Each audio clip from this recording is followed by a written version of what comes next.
Hi guys and girls, it's Russ from rusthowpti.com. Today we're going to answer a few questions on high intensity interval training.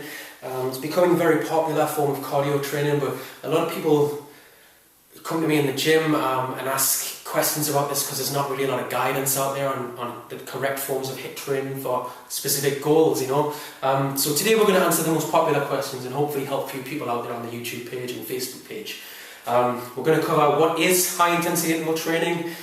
Is it more effective than regular cardio for burning fat, making you fitter, and also how to work out the type of intervals you should be doing, how long the workout should be, how long the interval should be, that sort of thing. Because there's different ways of doing this stuff for different goals, okay?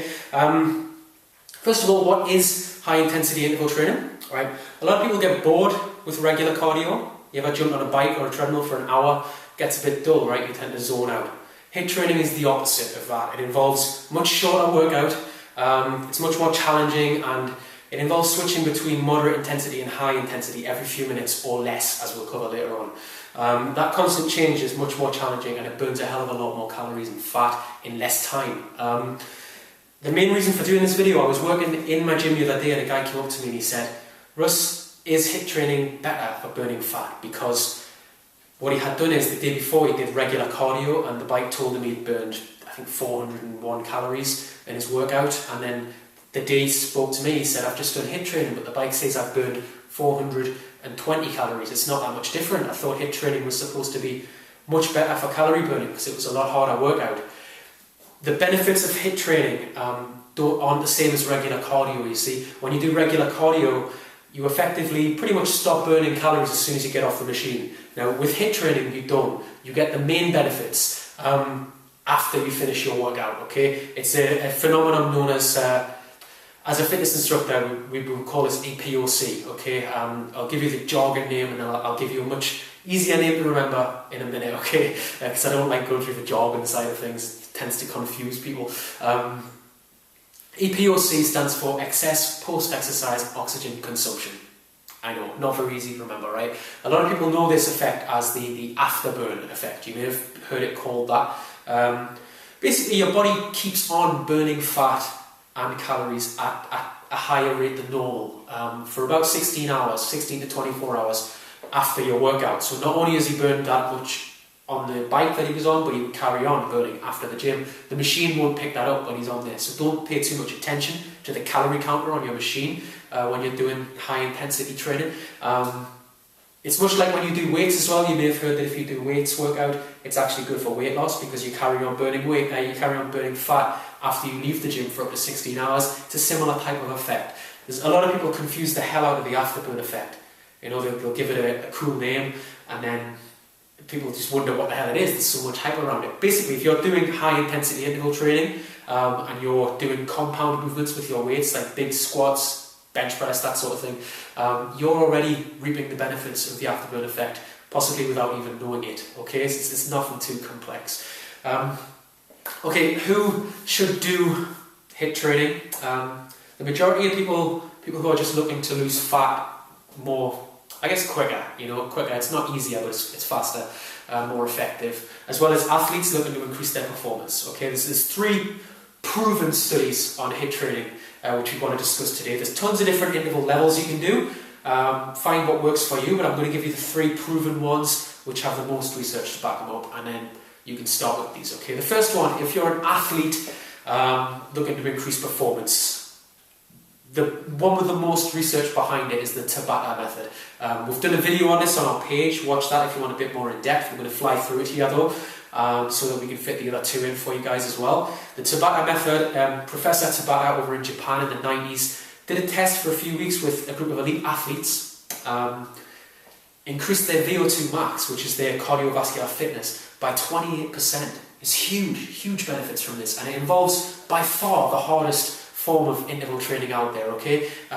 20 seconds, maximum intensity, followed by 10 seconds, either rest or very low intensity. Repeat that about 8 times. It will only give you a 4-minute workout, but it will absolutely destroy you. I would recommend not doing that method unless you are already very well conditioned, because it literally just destroys you after a workout, you know. If you're one of the guys that tried it when they saw a video, I'm sure you know what I'm talking about now, right? You don't want to go back there in a hurry. But it works, as you can see from the studies, it works. And those guys as well, not only was that a 28% jump, but they were elite athletes. I mean, any bodybuilder, you know how hard they fight just for like an extra inch. When you get to elite status, small gains is expected. So to increase their fitness by 28%, it just shows how effective that training actually is, okay? Sport-specific interval training is the second type. If you're training for a sport, not necessarily all sports, because you have to bear in mind what the sport actually is. You know, for some sports, regular cardio is best, such as if you're a long-distance runner, then having long, steady-state cardio in your program would be a good idea. But the guy who was talking to me at the gym, for example, is a rower. He rows at a club, and he wanted to know a good interval program for a rowing machine because he found it a bit dull. It's not the same in the gym on a rower. So we had him doing 250-metre sprints on the rower, followed by 45 seconds push-ups on the floor next to the rower. The push and pull antagonist, it worked quite well, balanced his workout, but it absolutely killed him after 5 cycles. Burned a lot more than he normally would. And he carries on after the workout, his metabolism's higher, so he gets fitter and leaner. The third type, which we want in a bit of a rush to get to, so we can cover this one. The majority of people, they just want to lose fat. They just want to burn fat faster, right? So don't just jump on a bike and do what your friend does, okay? Because, you know, everyone's different. But to start off, the most backed up researched HIIT training studies came from Canada not so long back, where, believe it or not, the best interval technique was 4 minutes at a moderate intensity, followed by 30 seconds maximum intensity, okay? 4 minutes recovery time seems a lot, but by allowing that recovery time, it actually allowed them not only to fully recover, but to go maximum every single time, rather than 30 seconds recovery, 30 seconds all out, because you're not recovered by the time you hit the next one. And that actually brought on, I think they were doing 30-minute workouts for 6 weeks, and they had a group of people doing steady-state cardio next to them. And the steady-state cardio guys were training for over twice as long, doing over an hour. Yet the HIIT group, only doing 30-minute workouts, actually burned twice as much fat. So 4 minutes, steady state, moderate intensity, 30 seconds all out. Repeat that cycle about 6 times. You'll end up with roughly a 30-minute workout. There's no need to go beyond 30 minutes with HIIT training. After that, you get into the territory where you're just exhausting yourself. Okay? So if you're just looking to start, pick one of those 3. Generally start with a third one, unless you're already in a sport-specific state, or if you're already elite, you consider yourself to be able to do the first one, the Tabatas, but the third one is fantastic. It's proven as well. Hopefully this has just helped to understand it a little bit more. I don't know, because there's a lot of confusion with HIIT training. Nobody really tells anyone any guidelines, that sort of thing. So if you go to our Facebook page, if you've got any more questions, by all means post them on there.